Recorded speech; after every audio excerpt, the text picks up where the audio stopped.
No hay que tenerle miedo a la diversidad de carismas en la iglesia. Al contrario, hay que alegrarse de vivir esta diversidad. Ya en las primeras comunidades cristianas, diversidad y unidad estaban muy presentes y era una tensión que debe resolverse en un plano superior. Más aún, para avanzar por el camino de la fe, necesitamos también el diálogo ecuménico con los hermanos y hermanas de otras confesiones y comunidades cristianas. No como algo que confunde o que molesta, sino como un regalo que Dios hace a la comunidad cristiana para que crezca como un solo cuerpo, el cuerpo de Cristo. Pensemos, por ejemplo, en las iglesias orientales.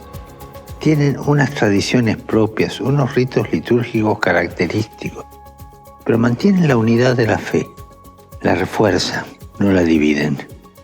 Si nos guiamos por el Espíritu Santo, la riqueza, la variedad, la diversidad nunca provocan un conflicto. El Espíritu nos recuerda que ante todo somos hijos amados de Dios, todos iguales en el amor de Dios y todos diferentes.